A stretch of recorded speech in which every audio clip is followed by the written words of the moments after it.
I'm standing in my laundry room, holding a piece of paper that feels like it's burning a hole through my palm. It's a receipt for a bistro in Chicago.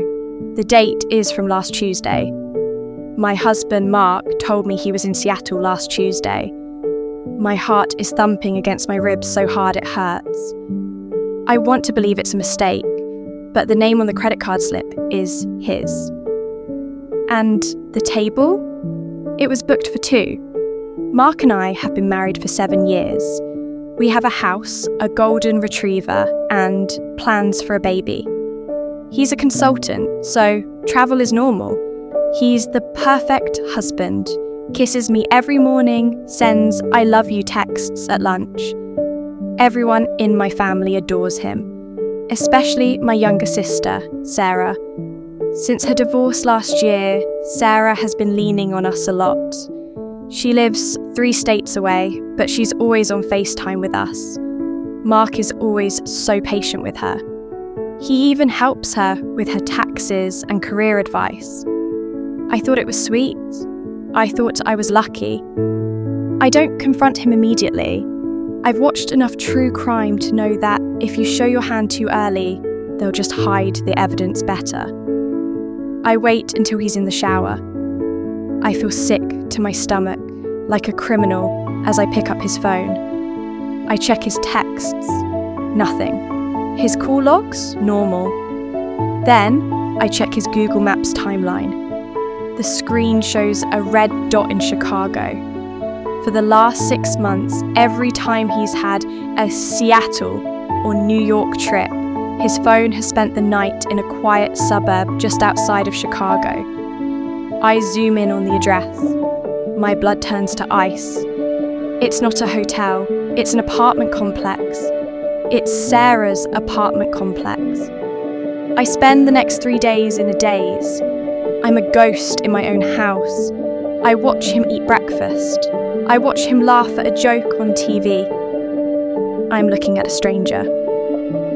I call Sarah. I try to keep my voice steady. Hey, I'm thinking of flying out to surprise Mark in New York this weekend. I lie. There's a pause on the other end.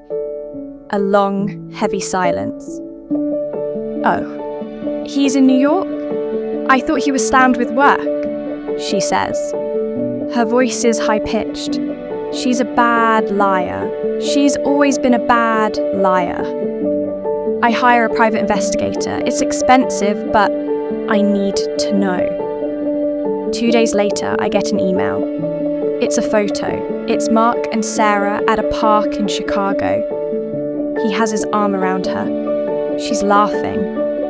They look like a happy couple. They look like the people I thought we were. Mark comes home on Friday night. He brings me flowers. I missed you, babe, he says, leaning in for a kiss.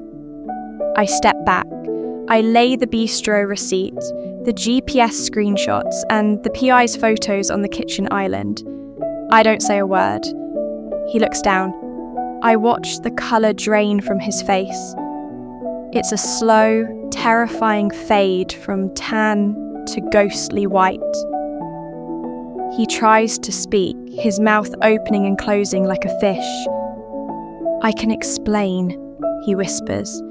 Explain which part? I ask, my voice is eerily calm. The part where you're cheating on your wife, or the part where you're doing it with her sister? The explosion is massive.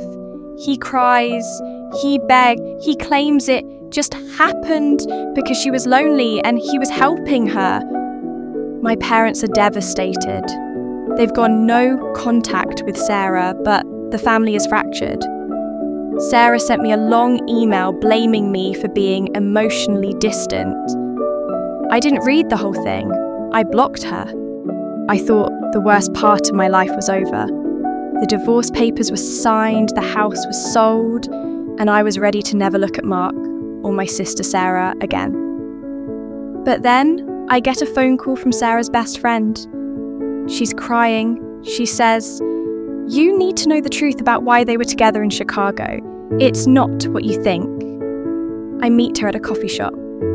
She hands me a folder. Inside is a medical report from a fertility clinic. My hands start shaking. I remember Mark telling me he was fixing his schedule for us to start trying for a baby last year. But the report says something else. It's dated 2 years ago. It says Mark is sterile. Wait, if Mark is sterile, then why is Sarah currently 6 months pregnant? And why did she tell everyone the baby is his? I realise I've been looking at the wrong lie. I go back through the private investigator's photos from Chicago. I look closer at the background. In one photo, behind the park bench, where Mark and Sarah are sitting, there's a man in a car. It's my ex-boyfriend, Jason, the one I broke up with right before I met Mark. I feel like I'm in a fever dream. I call Mark. For the first time in months, I don't scream. I just ask one question. Mark, did you know you were sterile when we married? Mark breaks down on the phone. I knew, he sobs. I was terrified you'd leave me if you found out I couldn't give you a family. Then comes the real kicker. He wasn't in Chicago to have an affair. He was in Chicago because Sarah had reached out to him in a panic. She had been seeing Jason, my ex, behind my back for years. She got pregnant and Jason was threatening to tell me everything to ruin my marriage out of spite. Mark wasn't cheating with Sarah. He was paying off Jason and trying to cover up Sarah's pregnancy so I wouldn't find out my sister and my ex had been betraying me for half a decade. He thought if he handled the problem, I'd never have to know the truth about my family. So, the affair photos.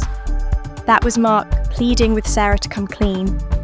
The hugs were him trying to comfort her because she was scared. But here's the thing. Mark still lied. He lied about his infertility for 7 years. He spent our savings paying off my toxic ex-boyfriend. He let me believe he was a cheater because he thought protecting me was more important than the truth. And Sarah, she let me hate her and lose my entire family connection just so she didn't have to admit she'd been sleeping with my ex-boyfriend since my wedding day. I'm sitting in my new apartment surrounded by boxes. Mark is begging for a second chance, saying he did it all for love. Sarah is sending me "I'm sorry" texts now that her cover is blown. But I realise something today. Betrayal is betrayal, whether it's done out of malice or a twisted sense of protection. Mark didn't trust me enough to be his partner, and Sarah never was my sister. She was a stranger living in my shadow. I'm moving forward alone. No more secrets, no more protectors, just me.